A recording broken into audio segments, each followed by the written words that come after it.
我出狱时，10几辆豪车停在监狱门口，几百个兄弟见到我齐齐跪下。他们打开领头的劳斯莱斯车门，求我回去主持大局。我转头离开，留下一句话：从今以后再无过江龙。15年前，我在江边一个人一把刀，独战千人，血染半条江。世人尊我为过江龙，直到女友大着肚子来监狱看我，她说我要当爸爸了，因为杀过人，没有单位愿意要我。我又想和15年没见的女儿处好关系，正好听老婆抱怨食堂老板很坏，常给孩子臭肉吃，举报了好几次也没用。我就在学校门口摆摊卖盒饭，因为物美价廉，等放学了，很多学生愿意买我的盒饭。女儿诺诺并不是我幻想的乖乖女孩，她小小年纪就染了发，戴着耳钉，和一群姐妹混在一起，一见到我，她那些姐妹们就咯咯笑。那不是你坐过牢的爹吗？我一言不发，她一个红发姐妹嘲笑。叔叔，听说你当年偷废品，结果挖断了电缆，被判15年，你怎么这么倒霉啊？诺诺只觉得丢人，她快步走到我面前，恳求地和我说：你能不能别再来丢人了？你害我在朋友面前很没面子。我递给她一份盒饭，温柔地说：你妈说你抱怨食堂不好吃，这里都是你爱吃的菜。你滚啊！诺诺把盒饭砸在了我的身上，她气得浑身发抖，对我说：你别丢人了，从小你就因为这么窝囊的罪名入狱，害我当一个没爹的孩子受人欺负，现在我好不容易有了一帮兄弟姐妹，你还要来丢我的脸。那红发女孩笑着说：叔叔，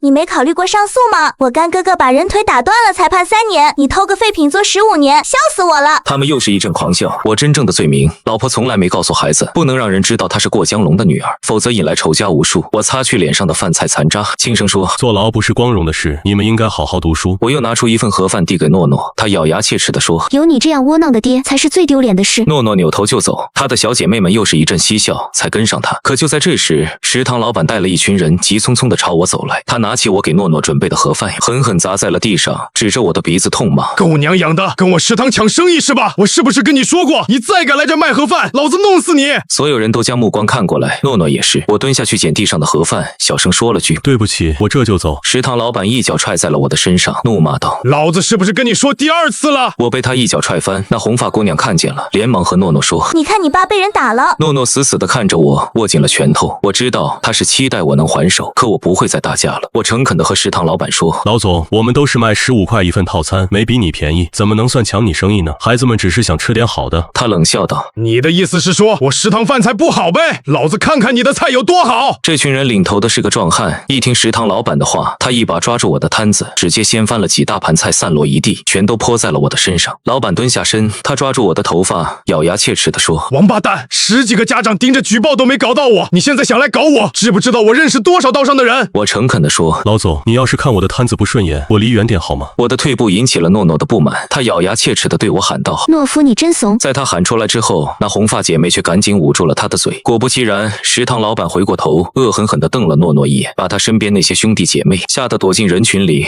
不敢站在诺诺身边。对于这些小流氓小太妹来说，欺负一下老实人还行，可一旦面对社会上的人，他们马上就变怂了。食堂老板冷声说：想走有那么容易吗？先讨论一下赔偿的问题。我听说你每天都能卖300份盒饭，也就是说你害我每天损失300个客人，单价15元，一天4500，你摆了10天，总共45000，马上给钱。我愣了，我确实有卖这么多盒饭，但为了让孩子们吃好，我那是薄利多销，我自己的利润才1成。我小声说：老总，你这不是欺负人吗？食堂老板冷笑一下，转过头对壮汉说：他害我损失了，现在他却不赔，怎么办？那壮汉蹲下身，一把抓起了地上的青椒肉丝，他啧啧说：我操，这肉丝比青椒还多，你这样做生意，你是真不怕遭报应啊！他把青椒肉丝直接抹在了我的脸上，摁着我的头使劲的磨蹭，辣椒汁进了我的眼睛，我痛苦的捂住脸，紧咬着牙一声不吭。旁边的学生们看着我挨打，也是一个个群情激愤，自己卖的黑心还不让别人卖。不过这摊主真怂啊，要是别人这样对我，我早就动手了。是啊，人怂就会受欺负。我挣扎着坐起来，擦去脸上的辣椒汁，睁开的第一眼就看见诺诺满脸失望，他呆呆地问我：现在别人打你，你都不会还手了是吗？食堂老板不耐烦地对诺诺说：小姑娘，这关你屁事啊！你再啰嗦一句，你信不信老子找人让你退学？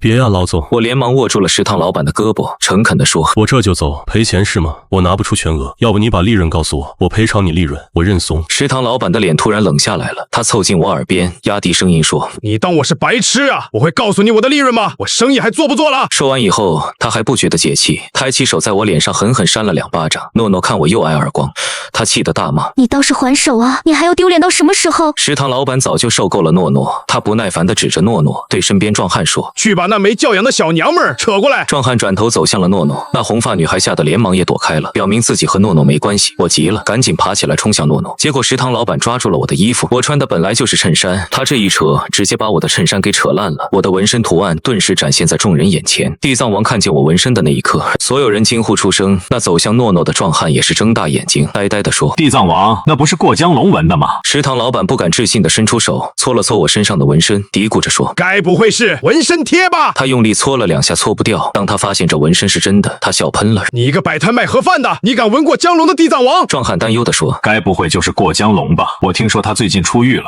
食堂老板翻了个白眼：“远大集团的董事长位置一直为过江龙空着，你觉得人家会放着董事长不当，跑来这里卖盒饭？还有啊！”他话说到一半，忽然一拳砸在了我的肚子上，我捂住了肚子，而他嬉笑着说：“你是真敢纹啊！当年过江龙一人一刀独占1000人，而你呢？你只是一个找死的废物！”他拿出手机给我拍了张照，随后他乐悠悠地说：“你完了，我把你照片发给远大集团的朋友，他们马上过来，这下你是真死定了。”诺诺面如死灰，呆呆地看着我，他呢喃道：“你纹的什么东西？”我挤出笑容对他说：“你先回家。”突然诺诺哭了，他大哭着说：“你一个偷废铁的，你往身上纹什么地藏王啊？你知不知道这些年很多人冒充过江龙招摇撞骗，都被远大集团的人给灭了？你快跑啊！”我傻傻看着诺诺，他是在关心我吗？就算嫌弃我是个窝囊的父亲，他也不希望我会出事。看到他关心我，我心里的这份愧疚愈发强烈。食堂老板一把抓住我，他摇头晃脑地说：“别想跑，本来我只是想教训你一顿，谁知道你自己活得不耐烦了。”他正说着，忽然他的手机响了，他拿起手机，大大咧咧地说：“魏哥，哈哈哈，这家伙那么邋遢，是被我打的，你要过来吗？等会你说什么？”他忽然睁大眼睛，呆呆地看着我。等他挂了电话，吞了口唾沫，傻傻地说：“远大董事会要来。”刹那间，全场惊呼。壮汉不敢置信地问：“你认识他们？”食堂老板说：“那种级别的大人物，我怎么可能认识啊？但他们刚才来电话说马上就到。”壮汉一阵感慨中意啊，只是冒充他们大哥，竟然会引得他们全部出动。食堂老板冷冷地和我说：“我看是因为过江龙的威严，容不得阿猫阿狗挑衅，狗娘养的东西，你马上知道死字怎么写。”诺诺已经急崩溃了，他不顾食堂老板刚才的威胁，跑到我的身边狠狠推了我一把。他哭着说：“快走啊！你已经害我妈等了你15年，你还想让她变寡妇吗？走啊！”我看着崩溃的诺诺，心里又是一阵愧疚，都怪我混账，让他们母女受了15年的苦。诺诺哭着跟食堂老板说：“别叫人来好吗？他只是一个偷废铁的，他根本不知道过江龙。他15年前不懂事，挖断电缆入狱了。他入狱的时候还没听过那位大人物的故事，他不是故意模仿，只是巧合了。偷废铁的。”食堂老板一愣，随后又是嘎嘎大笑：“笑死我了！因为偷废铁入狱了，还有比这更窝囊的吗？”诺诺满脸屈辱，但他还是牵住了我的手，拉着我往外走。老板立马带人拦住了我们的路，他冷笑着说：“想走有这么容易吗？远大早就放出话，谁要是再敢纹地藏王，就是公开和他们作对。”诺诺哭了，都说了，他是10几年前就纹了。食堂老板嬉笑着说：“无论他是不是被冤枉的，我都不在乎。狗娘养的，你今儿要是死了，下辈子记得别抢人生意。”眼看着我们被团团围住，诺诺急得不知道如何是好，他着急地看向自己那些兄弟姐妹，崩溃地说：“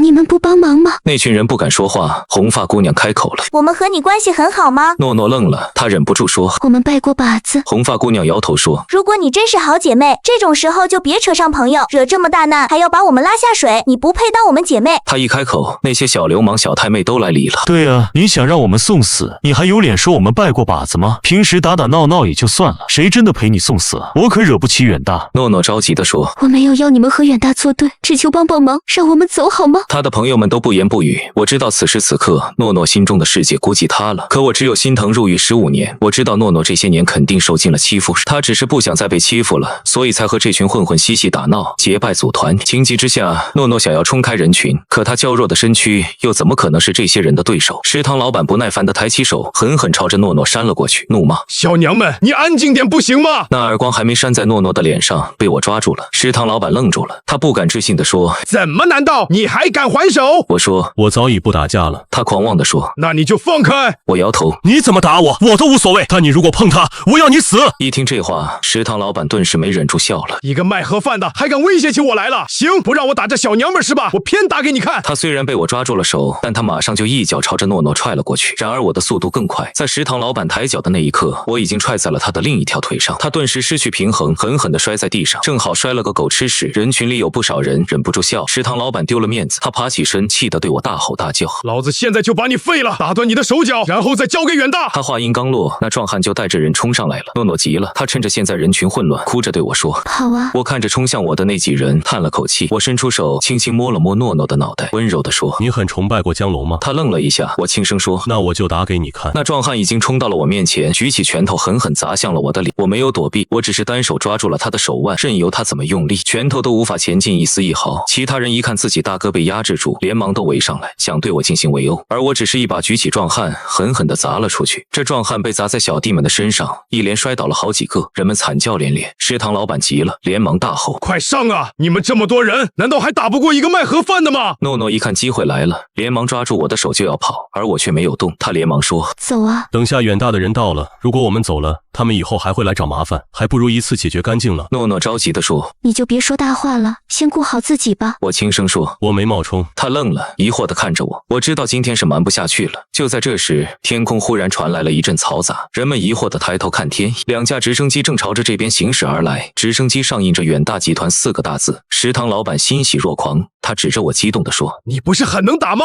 我告诉你，你完了！远大的人到了，今天就是你在人世间的最后一天！”看热闹的人群纷纷围列两旁，那道路尽头，一辆辆劳斯莱斯迈巴赫大 G 行驶而来。诺诺看见这么大阵仗，已经开始浑身发抖，他哭着和我说：“我妈独自一人抚养着我，等了你15年，她总说让我不要恨你，说你其实是个可靠的男人，但你到底哪里可靠？给自己惹这么大的祸。”我叹着气：“对不起。”我捧着诺诺的小脸，看他哭得歇斯底里，我的心也是撕裂一般的痛。车队停下，兄弟们下了车，一个个朝我这边走来。食堂老板连忙跑到他们身边，激动地说：“老总们，就这个狗娘养的！”他指着我唾沫横飞，添油加醋地说：“就他冒充过江龙，我一听那还得了，就想替远大教训一下他。谁知道他连远大都不放在眼里，还想一走了之。”在场的人都忍不住激动地议论：“真是远大集团！我的天啊，这人死定了！平日里根本就见不到这群大佬，今天竟然都聚齐了，要命啊！好想上去认个干哥哥！”别找死！你以为这群人是小流氓的过家家吗？就连之前和诺诺混在一起的那些小流氓，此时也是兴奋地拿出了手机，对着我们录像。这份义气的弱小，让人感觉可悲又可笑。与诺诺的狐朋狗友们不同，兄弟们看向了我，而我深深叹了口气。他们都是我义薄云天的兄弟。我入狱15年，他们等了我15年5400多天，忠心不变，只为等我出来，将一切都交给我。本来想着不会再见到他们，谁知道又见面了，还是在这么特殊的场合下，他们朝我走来。食堂老板还像邀功一样和他们说：“我刚才为了给远大出气，真是拼了命的打他，看他这狼狈的模样，就是我刚才弄他弄的。”诺诺眼看这群人朝我逼近，他慌了，他哆哆嗦嗦地说：“各位老总，你们听我说，这是我爸，他很多年前就坐牢了，这纹身也是很多年前就有了。他回来以后，我因为讨厌他坐过牢，不愿意接近他，所以现在才第一次见到他的纹身。如果我早知道的话，我一定会好好警告他。”诺诺越说越害怕，可他却还是挡在我的身前。他崩溃地说：“我妈真的是等了他很多年，他没有招惹远大的意思，他也没有冒充过江龙的想法，求求你们放过他吧，我给你们跪下了。”诺诺跪了，为了我，他跪在地上泣不成声。我心痛的连呼吸都好难，我宁愿看他一直嫌弃我的模样，也不愿意看到他被我辜负了15年的软弱。食堂老板哈哈大笑：“真贵了，不过我就纳闷了，你以为你算个什么东西？你的膝盖值几个钱啊？”他话音刚落，远大所有董事忽然齐齐跪下，不敢受诺诺的礼。刹那间，在场的所有人都目瞪口呆，他们恭敬的齐声回答：“龙哥，大小姐。”突如其来的变故让诺诺傻了眼。也许对他来说，远大集团是他们平日里不敢多看一眼的存在，可如今董事们齐聚在此为他效忠。诺诺回过头，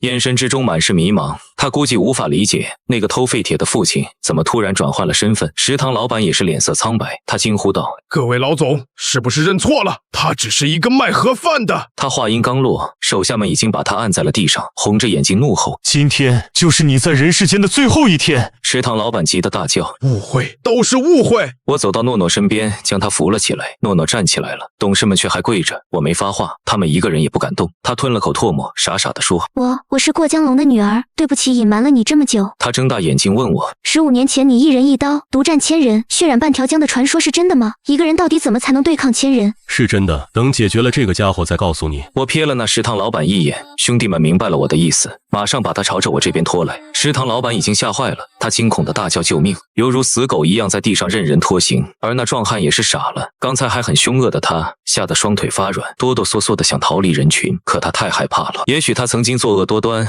也许他曾经参与过不少恶战，可有些东西却比他曾经经历过的一切都可怕。比如我的名字，得知我名字的那一刻，他已经被吓破了胆。人在极度惊恐的时候，双腿发软是无法控制的。原本他还在逃，可那双腿越来越软，最终直接跪在了地上。他疯狂地击打自己的双腿，祈求自己能站起来，但没有用。在我面前，他已经没有了能站起来的勇气。兄弟们已经抓住了他，将他朝着我这边拖来，还有他的每一个手下。我看了一眼那红发女孩，随口说：“还有那几个也带过来。”先前还在羞辱我们的红发女孩愣住了，她脸色变得极为惊恐。还没等她反应过来，人群都吓得纷纷后退。原本他们躲在人群之中，可在过江龙的名字下，没有人敢惹上麻烦。他们低着头，哆哆嗦嗦朝我走来。等停在我面前，红发女孩带着些哭腔和我说：“叔叔，我刚才不是故意嘲笑你的，我就是开玩笑。诺诺，我们可是好姐妹，你快帮忙说说。”诺诺冰冷地说：“谁跟你是好姐妹了？”提到这个，诺诺有些咬牙切齿。刚才我求你们帮我一次，你却对我冷嘲热讽，现在又说是我的好姐妹，我已经看透了你们每一个人。一位兄弟来到我身边，恭敬地问我：“龙哥，这些家伙怎么处置？”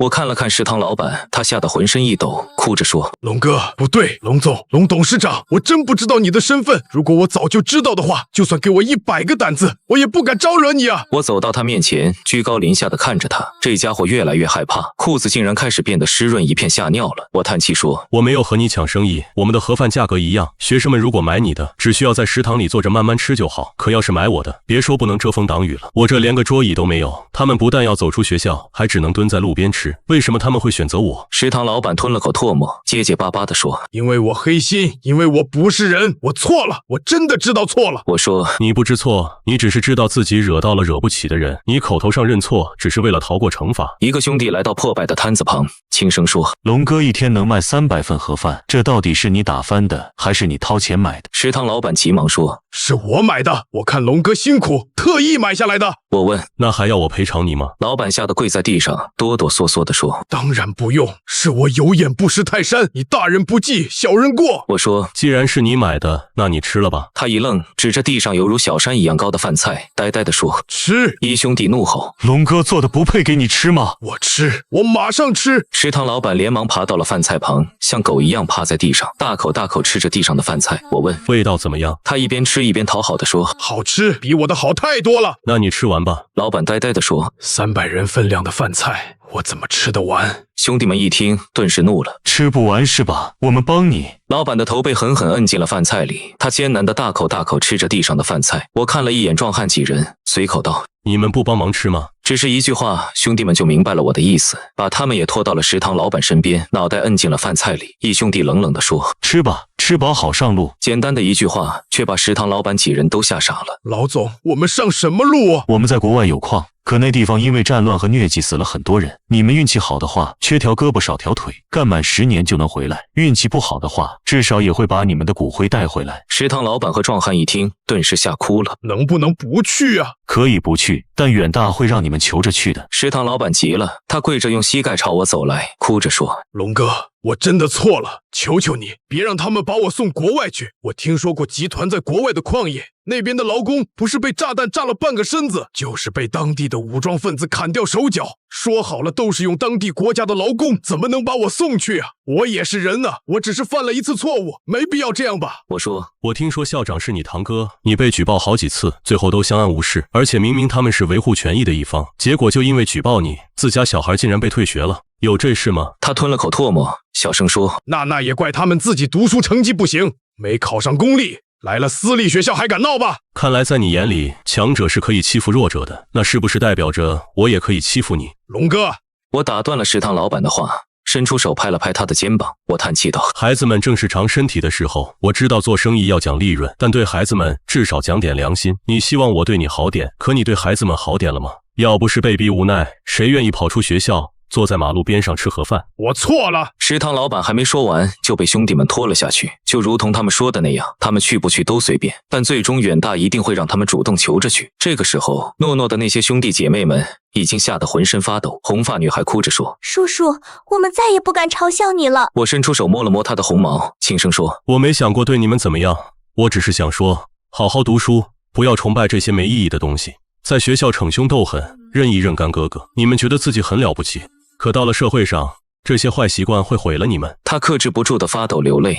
我说：“下次来找我女儿玩的时候，记得先把头发染回去好吗？他呜呜点头。这一刻，他终于压制不住心里的恐惧，软软跪在了地上。我叹了口气，自顾自收拾起了地上的摊子。我本意低调，若不是他们一直拉着我也没打算出这个风头。兄弟们一看我亲自动手，都急了，连忙跑来帮我整理东西。我问为什么大家这么怕我们，整得远大像黑道一样？他们愣了，最后纳闷地说：“不知道啊，可能因为我们实在是太有钱了吧。”我哦了一声，整理好摊子，然后对诺诺招招手，示意他和我一起回去。诺诺跟在我的身边，他时不时看向身后，因为兄弟们还跟在我们后面，不肯离去。我将仅存的一份盒饭递给他，叹着气说：“可惜了，一开始给你准备的盒饭，我还很认真摆了爱心。”诺诺接过盒饭，他擦了擦眼泪，小声说：“我以为我们要出事了，你应该早点说你就是过江龙啊。”我问：“你很害怕，为什么还是挡在了我前面？”他哭着说：“就算我再怎么憎恨你离开的15年，你也是我爸，也是我妈日日夜夜等候的男人啊。”我笑了，帮他擦去泪水，轻声说：“过去15年是我愧对了你，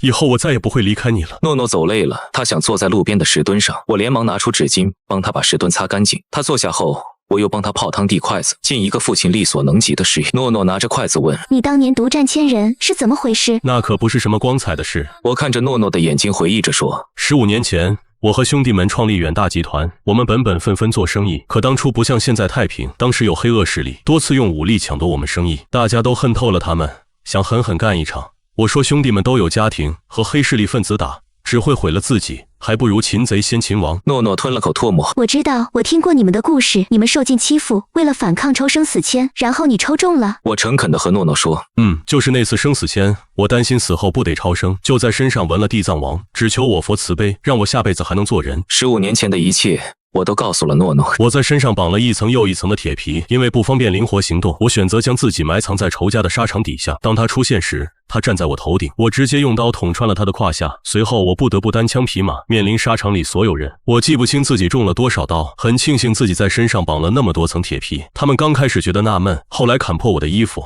看见我把一层层铁皮绑得像中世纪盔甲，他们气疯了，要开沙场车来撵我。警察及时赶到，我活了下来，人们称我为过江龙，但我也因此付出了代价，被判入狱20年。入狱后，我本来以为人生完了，直到我发现自己即将要有一个孩子。我温柔地对诺诺说：“为了当好一个父亲，我积极改造，提前5年出狱，只为了不错过你长大成人的那一天。”诺诺吞了口唾沫，他呢喃道：“为什么这些年妈妈从来不和我说？”那可是黑恶势力，我们敢说吗？我们担心仇家找上门，这些年甚至不敢让兄弟们资助你母亲，也不敢让人知道你的身份。那你都回来了，为什么不告诉我？我指着身后那群兄弟们，我说：“你知道为什么15年了，大家依然捧我做董事长吗？”诺诺摇头，一个兄弟悲痛地说：“龙哥那时候没有子嗣，我们每个人都上有老下有小，直到他入狱了，我们才发现他对生死签动了手脚。他提议抽签，可打从一开始他就已经决定了为我们豁出所有。”我对诺诺苦笑道：“我那时不知道你的存在，我甚至傻乎乎写了信，让他重新找个男人。如果我知道他怀上了你，我绝不会逞强。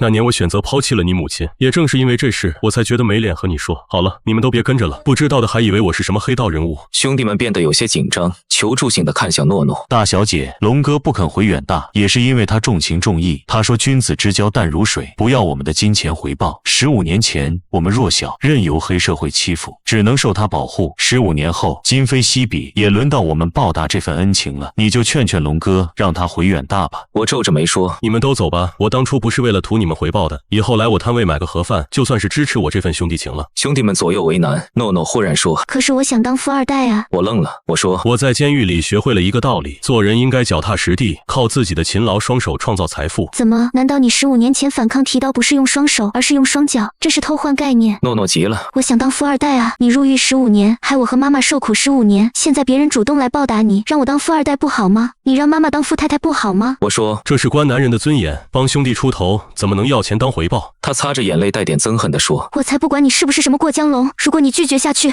我会永远恨你。今天为了面子害我和妈妈劳累一辈子。”我说不出话了，我犹豫片刻，最后转头对他们说：“如果你们真想报答我，那个学校食堂能买下来给我吗？”兄弟们一听，连忙凑了上来。龙哥，一个学校食堂肯定不够，要不这样吧，远大集团有2万员工，25家食堂，要不全都承包给你，我们签合同，你先拿去经营，明年再给集团租金。那怎么行？那不等于免费拿吗？龙哥，都是兄弟，计较什么？我很想拒绝，但是为了诺诺，我只能放下男人的尊严，收下了共计26家食堂的承包权。我不太喜欢这样，我觉得做兄弟在心中要金钱回报是不对的。1个月后，我买了2台保时捷，1台送给老婆开，1台镶满钻石送给诺诺当摆件。看到他们幸福的样子，我想算了吧，顾好自己的小家比什么都重要。男人面子什么的，丢了就丢了吧。诺诺不再变得流里流气，而是很认真学习，成绩开始稳步上升。他说自己要考上餐饮管理，以后好帮我打理家业。看到女儿学乖了，我很感动。诺诺也偷偷在日记里写：我讨厌过江龙这个名字，以前觉得这个人很酷，得知真相后才发现，这代表我爸爸以前是个脑瘫，为了帮别人出头入狱的大脑瘫。爸爸说我不学好是傻，可我觉得旧年代的人才是好傻，怎么会有人愚蠢到替别人出头坐牢？这么愚蠢的人竟然还好意思教我好好做人。但他现在变得很有钱，虽然他拒绝了董事长的位置，可他太有钱了，1个月赚好几百万，还不用承受远大集团的经营重担，每天都有很多时间陪我们。我现在变得很爱他。爸爸还说等我18岁送我法拉利，我好爱他。我失去了15年的父爱，幸好他有足够的金钱弥补我们。我要好好读书，把这份家业牢牢抓在手里。我爸很蠢，每次有落魄的兄弟或亲戚上门，他都借几10万出去，那些人却从来不还钱。他太蠢了，他说是兄弟就不能催人还钱，否则就丢了义气。他讲义气不是好事，说不定哪天就为了义气散尽家财。我要早点学成接班。我偷看着他的日记，深深叹了口气。雨儿真的一点也不像我，都怪我这失去的15年，他一定很辛苦才会变成现在这样。我要加倍去弥补他，以后再也不借钱出去了。雨儿已经觉得我是脑瘫了。